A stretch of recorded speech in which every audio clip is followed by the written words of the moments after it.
ठीक है, चलो।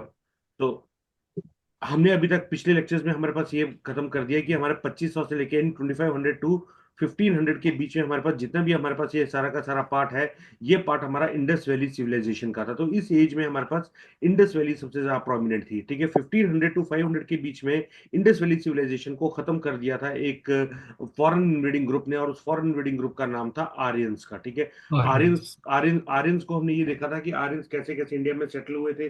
पारसीज की सेटलमेंट हमने देख ली थी कि पारसीज की सेटलमेंट कैसे हुई थी, पारसीज को इंडिया के साथ कैसे, मतलब जो बाद में लेटेस्ट स्टेजेस में इंडिया में आ गए थे। अब आर्यंस ने इंडस वैली सिविलाइजेशन को खत्म कर दिया था या फिर उसको ब्रीड आउट कर दिया था। अब आर्यंस जो थे वो 1500 टू 500 बीसी तक यहाँ पर रहे थे। ठीक है, रहे क्या मतलब इनका प्रोमिनेंट सा रीजन रहा था। अब 1500 से लेके 5000 तक आपका अर्ली वैदिक एज आता है, इसको हम कहते हैं अर्ली वैदिक एज। और 1000 टू 500 के बीच में हमारा आता है later Vedic age. We have covered all these parts in the previous lectures also, अगर आपको याद हो। यहाँ पर हमने देखा था ऋग्वेद, सामवेद, अथर्ववेद और यजुर्वेद, ये सारे के सारे वेद थे। यहाँ पर हमने देखा था ब्राह्मणास, आर्यंकास, उपनिषद। ठीक है, ये हमने सारे के सारे कवर कर लिए थे कि ठीक है, ये हमारे पास उपनिषद, ब्राह्मणास और आर्यंकास आ रहे थे। उसके बाद हमने ये भी देखा था कि अर्ली वैदिक एज बहुत एक अच्छी सोसाइटी हुआ करती थी। यहाँ पर सारी चीजें बहुत ही अच्छी थी। स्टेटस ऑफ वुमेन हमने देख लिया था, यहाँ पे हमने ट्रेड देख लिया था, यहाँ पे हमने हर चीज इनकी देख ली थी कैसे कैसे चल रही थी। लेटर वैदिक एज में ये सारी चीजें उल्टी होगी। हमने ये भी देखा था कि लेटर वैदिक एज में हमारे पास सबसे इंपॉर्टेंट चीज वो आ गई थी कि बर्थ बेस्ड कास्टिज्म आ गया था, कि जो जिस उसमें पैदा होगा उसका जो कास्ट, जो उसकी जो कास्ट है, वर्ण है, वो उसका वैसे ही रहेगा। तो birth based casteism later Vedic age में आ गया। At the same time later Vedic age में सबसे इंपॉर्टेंट चीज क्या आ गई, यहाँ पर हमारे पास आयरन आ गया। अब अगर हमारे पास यहाँ पर आयरन आ गया तो आयरन आने की वजह से दो चीजें हुई। पहली चीज क्या हुई, फॉरेस्ट जल्दी कटे। ठीक है, अब फॉरेस्ट जल्दी कटे तो उसकी वजह से हमारे पास क्या बन गए, फॉरेस्ट कटने की वजह से हमारे पास खेत बनना शुरू हो गए। ठीक है, और दूसरी चीज क्या होगी, अगर हमारे पास ये खेत खेत बनना शुरू हुए तो इससे हमारे पास क्या होगा, फार्मिंग हमारी डीप प्लोइंग शुरू हुई। डीप प्लो, PLOUGH। ठीक है, तो डीप प्लोइंग शुरू हुई, और डीप प्लोइंग शुरू होने की वजह से हमारे पास क्या हुआ, हमारे पास प्रोडक्शन सरप्लस हुआ। PRODUCTIO, एंड प्रोडक्शन सरप्लस हुआ। ठीक है, अब हमारे पास फॉरेस्ट, खेत, डिप्लोइंग, प्रोडक्शन सरप्लस किसकी वजह से हुआ, ये सारा आयरन की वजह से। और at the same time Aryan नहीं, आयरन, Fe। ठीक है, और दूसरा इसकी वजह से क्या हुआ, हमारे पास हो सकता है कि वहां पर हथियार शुरू हो गए, यानी हमारे पास हथियारों को हम कहते हैं as a tools and implements, या फिर हमारे पास वो चीजें आना शुरू होगी। ठीक है, अब अगर हमारे पास ये टूल्स एंड इम्प्लीमेंट्स आना शुरू होगी, खेत आना शुरू हो गया, प्रोडक्शन सरप्लस आना शुरू हो गया, तो इसकी वजह से हमारे पास एक नई कास्ट उठ के आई, और उस नई कास्ट को हमने कहना शुरू कर दिया एज वैश्यास। ठीक है, और ये जो वैश्यास थे, these were the tradesman. Trade and commerce करते थे। ठीक है, ये ट्रेड करते थे, और इनका जो ट्रेड था वो ज्यादातर किस चीज के ऊपर था, वो ज्यादातर इनका ये मान के चलो कि कैटल्स के ऊपर या फिर किसी और खाने के ऊपर। ठीक है, तो वो सारी चीजें ये यहाँ पर आना शुरू होगी कब, लेटर वैदिक एज में। तो लेटर वैदिक एज में चीजें बदलना शुरू होगी, किसकी वजह से, मार्केट में आयरन आ गया। अब आयरन आने की वजह से अगर मैं देखूं तो यहाँ पर, इफ दिस इज इंडिया, ये पूरा का पूरा अगर इंडिया है, ठीक है, यहां पर हमारे पास क्या आ जाता है, यहां पर वी हैव गैंगेटिक वैली, ये सारी की सारी हमारे पास गैंगेटिक वैली आती है। यहां पर हमारे पास पूरी की पूरी इंडस है। तो इंडस वैली के जो लोग थे वो सारे के सारे यहां पर थे, लेकिन ज्यादा जो हमारे पास जो उपजाऊ जमीन थी, वो उपजाऊ जमीन सारी की सारी यहां पर थी, इस गैंगेटिक रीजन में थी। तो अगर ये गैंगेटिक रीजन में सारी उपजाऊ जमीन थी, तो यहाँ पर हमारे पास क्या होना शुरू हो गया, ये जो लोग थे ये ईस्ट वर्ड इस तरफ माइग्रेट करना शुरू कर गए। अब धीरे धीरे जैसे जैसे वो इस तरफ माइग्रेट करना शुरू करके, तो यहाँ पर उन्होंने नए नए शहर बसाना शुरू कर दिए। ठीक है, और जब इन्होंने यहाँ पर नए नए शहर बसाए, उन्हीं शहरों को कहना शुरू कर दिया एज अ महाजनपदास। समझ गए, इन शहरों को हमने क्या कहना शुरू कर दिया, एज अ महाजनपद। जनपदार्थ। ठीक है, अब हमारे पास महाजनपदार्थ आना शुरू हो गए। तो महाजनपद क्या है, महाजनपद हमारे कुछ ऐसे शहर है थे जो कि eastward migration of the Aryans in the later Vedic age establish होना शुरू हो गए। तो अभी हम आज के लेक्चर में कहीं ना कहीं इन्हीं की ही बात कर रहे हैं, ये महाजनपद क्या थे। ठीक है, आ जाओ आगे चलते हैं फिर। अब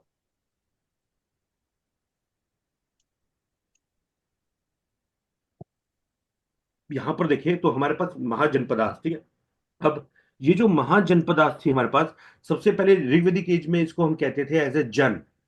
लेटर वैदिक एज में इसको हमने जनपदा शुरू कहना शुरू कर दिया, और लास्ट में ये बहुत बड़े शहर बन गए, इसके लिए हमने इसको कहना शुरू कर दिया सर महाजनपद। ठीक है, तो महाजनपद क्या थे? Mahajanapada are the collection of many janapada. ठीक है, उसके बाद आ जाओ टोटल महाजनपद अगर हम करें तो हमारे पास, अगर हम देखें तो टोटल महाजनपद हमारे पास कितनी है? दो हमारे पास टेक्स्ट आते हैं। एक टेक्स्ट आता है हमारे पास अंगु निकाया, ठीक है, और दूसरा हमारे पास जैन का टेक्स्ट आता है, उसका नाम मुझे अभी याद नहीं है, मैं आई लेट यू नो। तो एक हमारे पास अंगूतारा आता है, और दूसरा जो हमारे पास आता है उसका नाम है चलो आ जाएगा भैया, ठीक है। इन दोनों की वजह सर से हमारे हमारे पास क्या हो गया, हमें एक चीज का पता लग गया कि देर आर 16 महाजनपद।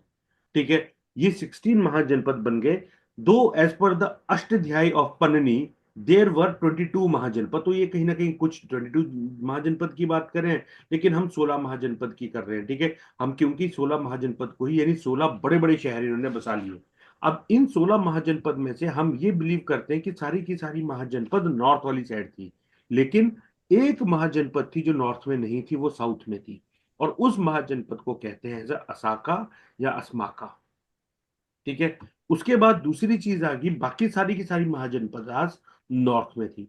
इन्हीं नॉर्थ में महाजनपद होने की वजह से हमारे पास एक महाजनपद थी जो बिल्कुल नॉर्थ में नहीं, मतलब गैंगेटिक वैली में नहीं थी, उसका नाम था गंधारा। ये कंधार के आसपास का जो रीजन था, वो उस रीजन को हम गंधारा कहते हैं। एक कंबोज हमारे पास थी, और ये तीन महाजनपद थी जो कि गैंगेटिक वैली में नहीं थी। ठीक है, तो ये इनको छोड़ के बाकी जितने भी महाजनपद, जितने भी शहर बने, वो सारे के सारे शहर यहाँ पर गंगा और यमुना के किनारे किनारे बनना शुरू हो गए। ठीक है, जैसे कुरु महाजनपद बनी, पंचाल महाजनपद बनी, कोसाला महाजनपद बनी, मल्ला महाजनपद, वृजी, काशी, मगध, अंग, वत्स, चैत्या, अवंती, ये सारी की सारी महाजनपदें हमारी बनना शुरू हो गई। ठीक है, अब इन्हीं महाजनपद में से एक महाजनपद जहां पर अवेलेबिलिटी ऑफ आयरन बहुत ज्यादा था, ठीक है, तो उस अवेलेबिलिटी ऑफ आयरन की वजह से, और कहीं ना कहीं इसकी जो कैपिटल राजगृह थी, उसमें कहीं ना कहीं चारों तरफ से उसकी सराउंडिंग जो थी वो पहाड़ों से कवर की गई थी, जिसकी वजह से सिक्योरिटी मिलती थी। तो हमारे पास इस सिक्योरिटी और इस महाजनपद की वजह, इस सिक्योरिटी और लोहे की वजह से मगध की जो वर्चस्व है वो बढ़ता गया, और मगध का वर्चस्व बढ़ता गया, तो इन महाजनपद में से एक महाजनपद थी जो सबसे ज्यादा स्ट्रांग हुई, और उस महाजनपद को हम कहते हैं एज अ मगध एम्पायर। ठीक है, अब मगध एम्पायर अपने आप में स्ट्रांग होता गया, तो मगध की एक्सपेंशनिस्ट पॉलिसीज निकलेंगी। ठीक है, तो मगध की एक्सपेंशनिस्ट पॉलिसीज में क्या हुआ, इसने सबसे पहले अंग को अपने काबू में किया, मैट्रिमोनियल अलायंस की इसने अपनी महाजनपदों के साथ, और अंग को इसने अपने काबू में कर लिया।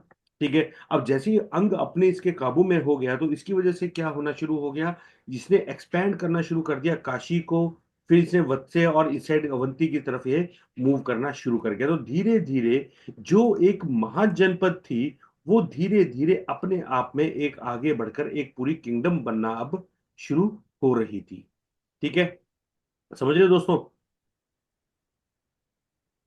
Yes sir. ठीक है, अब इसके बाद आगे चले तो महाजनपद नॉर्थ में हमारे पास कंबोज आ गई, अस्माका साउथ में आ गई, ईस्ट में अंग आ गई, और वेस्ट में विराटनगर। ये कुछ महाजनपद थी जो हमारे पास इंपॉर्टेंट थी। टोटल लिस्ट जो है महाजनपद की वो ये है, यहाँ पर आ जाती है। इस लिस्ट में अगर आप देख रहे हो महाजनपद की जो लिस्ट है, इसमें अगर आप देख रहे हो तो अंग, अंग की कैपिटल थी आपकी चंपा। ठीक है, कहाँ थी? ये बिहार मुंगेर, ये east of this. Magadh, Magadh की कैपिटल राजगृह थी। एरिया कौन सा? पटना, गया और झारखंड वाला। काशी, वाराणसी, ठीक है, यूपी वाला इसका रीजन था जहां पे काशी है। वत्स, ये कौशाम्बी इलाहाबाद वाला एरिया आ गया। वज्जी, वैशाली वाला दरभंगा वाला एरिया आ गया। कौशल, ये श्रावस्ती फरीदाबाद वाला एरिया आ गया। ठीक है, तो वहां पर ये महाजनपद बनी। उसके बाद थोड़ा सा और आगे चलो, अवंती, उज्जैन, मल्ल, आपकी जो महाजनपद थी कुशीनगर, देवरिया एरिया में। पंचाल, बरेली की तरफ में ये पंचाल वाला रीजन था। छेदी, ये कहीं ना कहीं शक्तिमती झांसी वाली साइड में था। फिर कुरु, इंद्रप्रस्थ वाली एरिया, हस्तिनापुर, दिल्ली, दिल्ली वाले। मत्स्य जो थी वो महाजनपद आपकी थी, जयपुर। ठीक है, जयपुर वाली रीजन में आपकी मत्स्य थी, ये महाजनपद। फिर इसके बाद आगे अगर मैं चलूं तो, ठीक है, कंबोज, अफगानिस्तान थोड़ा बहुत ही दूर चला गया, ठीक है। तक्षशिला पाकिस्तान वाली साइड पे चले गए। शूरसेना मथुरा यूपी। अस्माका पोतान महाराष्ट्र अराउंड गोदावरी, यहाँ पर यानी गोदावरी, कृष्णा गोदावरी के बीच का जो रीजन था वहां पर जाके ये अपनी महाजनपदें बनाना इन्होंने शुरू कर दी। तो अगर आप देख रहे हो तो ये अवंती इधर आ गया, मत्स्य इधर आ गया, कुरु, पंचाला, कोसाला, वत्स, फिर काशी, मगध, अंग, वृजी, ऊपर गंधार, ये सारी की सारी महाजनपद हमारी बनना शुरू होगी, ठीक है। अब यहां पर अगर हम देखें ना दोस्तों, तो हमारे पास महाजनपदें बन गई। और इन्हीं महाजनपद में सबसे स्ट्रांग महाजनपद जो बनी, उस स्ट्रांग महाजनपद का नाम था मगध, ठीक है। सो मगध जो था वो एक एरिया था, ठीक है। मगध क्या था? एरिया। एरिया था, ठीक है। इस एरिया के ऊपर अलग अलग डायनेस्टीज ने रूल किया है। तो मगध के ऊपर अलग अलग डायनेस्टीज ने ये रूल किया है, डायनेस्टी ने रूल किया है। अब सबसे पहली डायनेस्टी जो थी मगध के ऊपर आई, उसका नाम था हर्यंक डायनेस्टी। क्या नाम था? कलिंग डायनेस्टी। हर्यंक डायनेस्टी। दूसरी डायनेस्टी जो हमारे पास उठ के आई, उसको हम कहते हैं एज अ शिशु नाग डायनेस्टी, ठीक है। तीसरी डायनेस्टी जो हमारे पास आई, उसको हम कहते हैं एज अ नंद डायनेस्टी। चौथी डायनेस्टी जो हमारे पास आई, तो वो आई हमारे पास मौर्य डायनेस्टी। या पांचवी डायनेस्टी जो आई हमारे पास, तो वो आई Kanva dynasty, sorry, Shunga dynasty.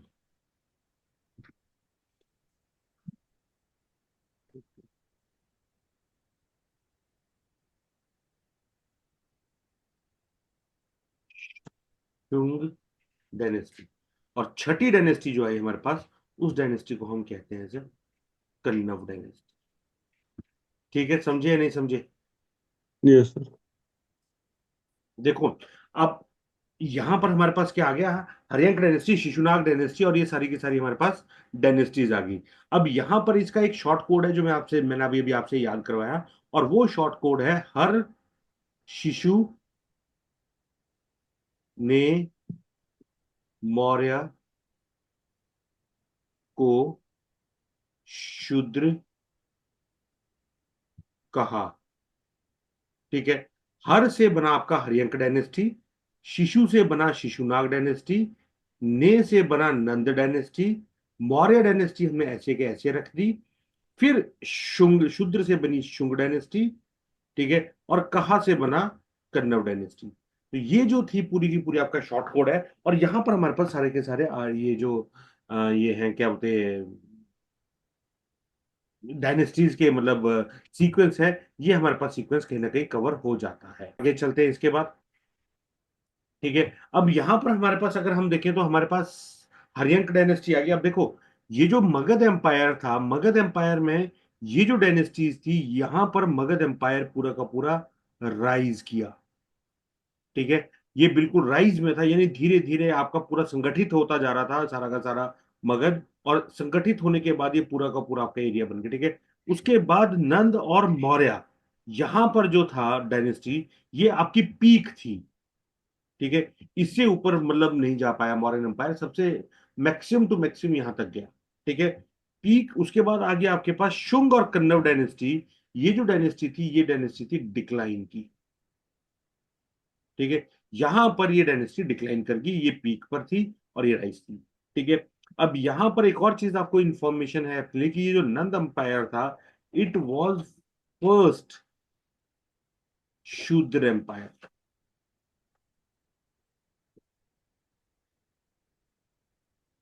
शूद्र एम्पायर, ठीक है। तो जो फर्स्ट शूद्र एम्पायर था हमारा, वो कौन सा था? नंद एम्पायर, ठीक है। तो यहां पर हमारे पास ऐसे करके डायनेस्टीज बन गई। अब इसमें एक और चीज याद रखना, जो मैं आपको हमेशा याद करवाता हूं, वो ये है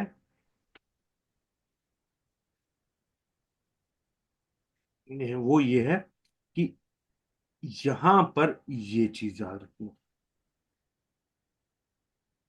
ये, ठीक है। ये क्या लिखा मैंने अशोक। उससे पहले? कहाँ? ये, बिंदी। इसको हम हिंदी में कहते हैं चंद्र बिंदु। Yes sir. ठीक है, क्या कहते हैं इसको?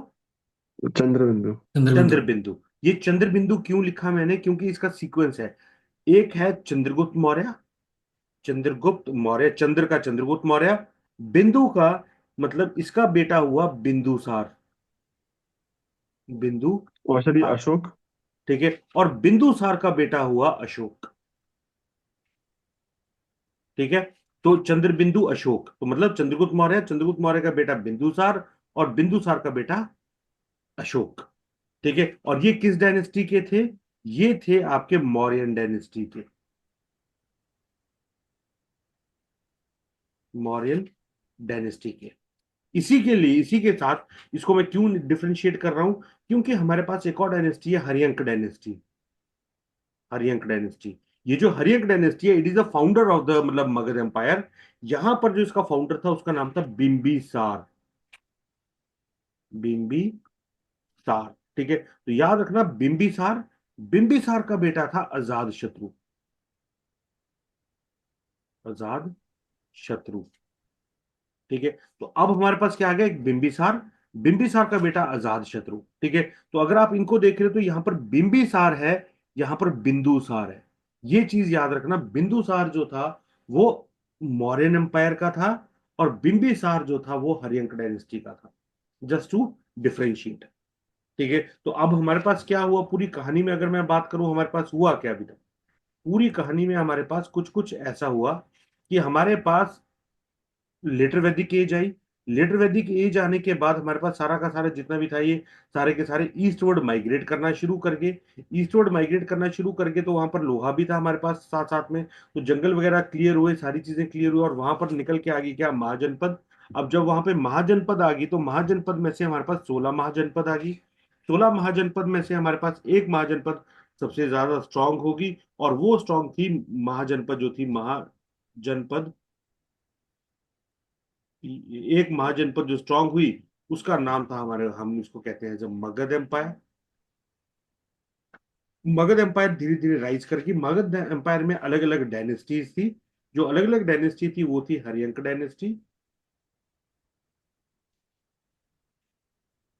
हरियंक डायनेस्टी। फिर आगे आपके पास शिशु नाग डायनेस्टी। ठीक है, फिर आगे आपके पास नंद डायनेस्टी। फिर आगे आपके पास मौर्यन डायनेस्टी। फिर आगे आपके पास शुंग डायनेस्टी। और फिर आगे आपके पास कन्नव डायनेस्टी। हरियंक डायनेस्टी की जो शुरुआत थी उसका नाम था बिंबिसार, बिंबिसार का बेटा हुआ अजातशत्रु। ठीक है, अब यहां पर सबसे इंटरेस्टिंग बात यह है कि हमारी हिस्ट्री शुरू भी वहां से हुई है, जहां पे अजातशत्रु यानी जो कि राजा का बेटा था, उसने बाप को कैदी बना लिया। ठीक है, तो हमारी हिस्ट्री भी यहां से शुरू होती है, और लास्ट में हम जब खत्म करते हैं हिस्ट्री, तो औरंगजेब और शाहजहां के लिए भी हम यही कहते हैं कि औरंगजेब ने शाहजहां को गद्दी के लिए कैद कर लिया था। ठीक है, तो हरिंग डायनेस्टी की शुरुआत भी ऐसी हुई हमारी, और लास्ट में हम देखेंगे कि ये जो मुगल्स थे उनके साथ भी हमारे साथ ऐसा ही हुआ था, राजा का जो एंड था। ठीक है, तो हमारे पास सबसे सर पहले ये अब कौन? हाँ जी बोलो। सर मगध कहाँ तक एक्सपेंड हुई हुई थी? अब ये धीरे धीरे देखेंगे, जैसे मैंने अभी आपसे बात की कि शुरुआत जो थी वो हरियंक डायनेस्टी से शुरू हुई, लेकिन मौर्य तक आते आते इन्होंने तकरीबन तकरीबन पूरा इंडिया, अशोक ने तो श्रीलंका तक कवर करने की कोशिश की थी। ठीक है, तो वहां पर इतने बड़े लेवल तक वो पहुंच चुके थे। ठीक है, तो धीरे धीरे अब हम राजा रूजा कवर कर रहे हैं। मीन वाइल एक और चीज हमारे पास हो जाती है कि ये सारे के सारे जो है, ये ईस्टवर्ड माइग्रेट करना शुरू कर गए। ठीक है, अब ये सारे के सारे जैसे जैसे ईस्टवर्ड माइग्रेट करना शुरू कर गए, सोसाइटी जो लेटर वैदिक एज में थी वो थोड़ी सी डिक्लाइन करना शुरू कर गई। ठीक है, ब्राह्मणिकल ऑर्थोडॉक्सी कह लो या कोई भी चीज कह लो, उसकी वजह से सोसाइटी कहीं बिगड़ती गई। फिर ये लोग जो थे उन्होंने नए धर्म की तरफ, किसी और की तरफ मूव करना शुरू कर दिया। तो यहां पर क्या हो रहा है, ईस्टवर्ड हम महाजनपद बना रहे हैं,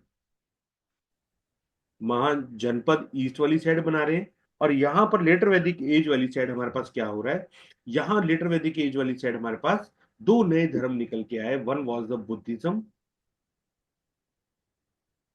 Buddhism, and and another one Jainism. Was Jainism.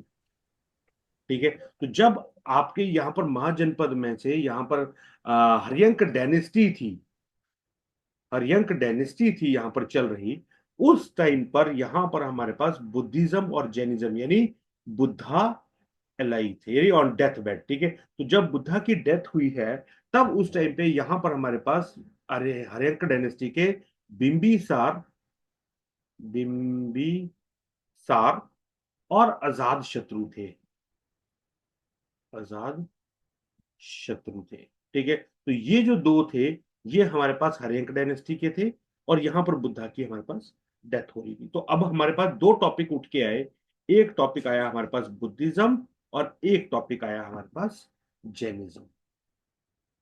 समझे? तो यहां पर अब हमारे पास हर्यंक डायनेस्टी आ गई।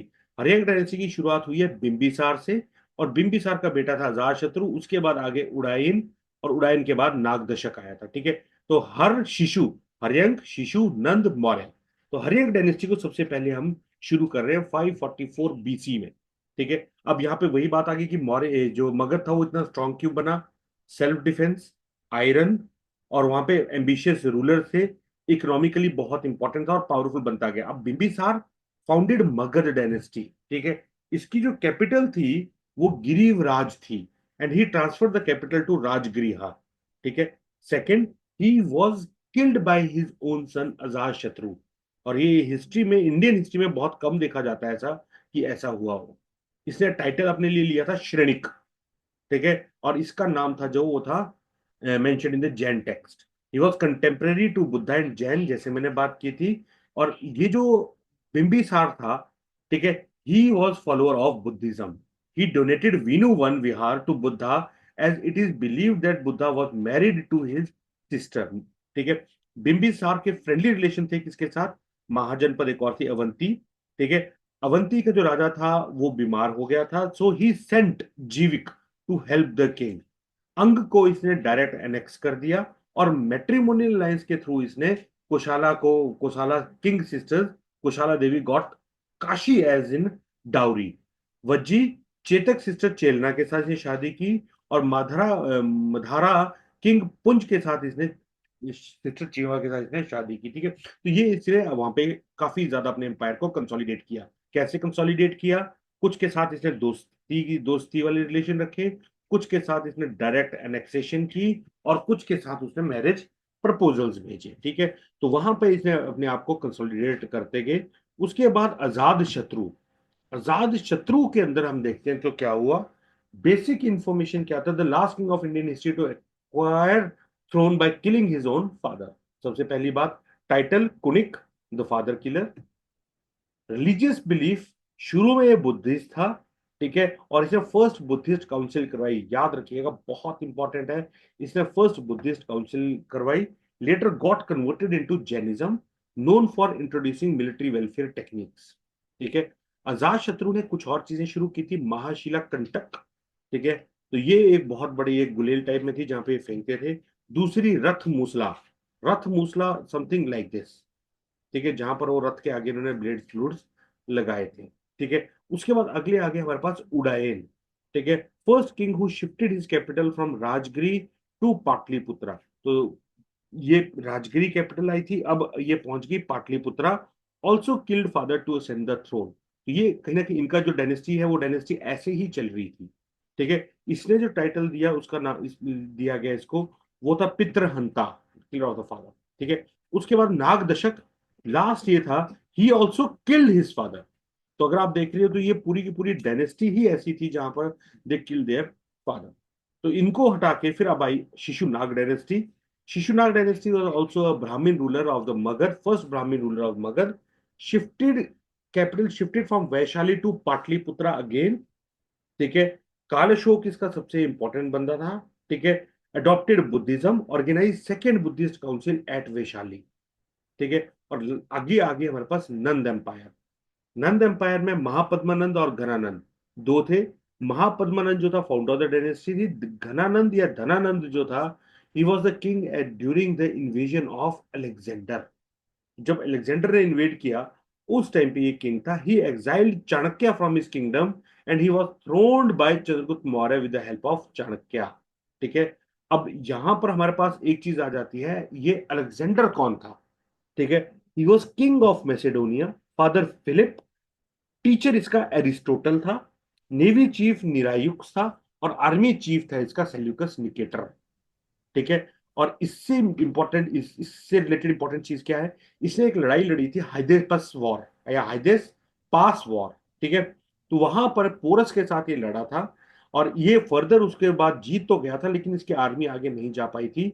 और उसके बाद वो वापस मुड़ गया था। ठीक है। हाइदे हाइडेस पास वॉर जो हुई थी अलेक्जेंडर और पोरस के बीच में हुई थी। ठीक है। Porus on the bank of Jhelum river. ठीक है। और जाते जाते अलेक्जेंडर जो है वो 323 बीसी में बेबीलोन इराक के आसपास ड्यू टू सिकनेस इसकी डेथ हो जाती है। और उसी दौरान मगध एम्पायर राइज कर जाता है। ठीक है। तो अभी हमारे पास क्या हुआ, एक साइड से मगध एम्पायर राइज कर रहा है, और वहां पर हमने वहां पे अपना टॉपिक छोड़ दिया बुद्धिज्म और जैनिज्म पे। ठीक है। इनको हम अगले लेक्चर में करते हैं शुरू।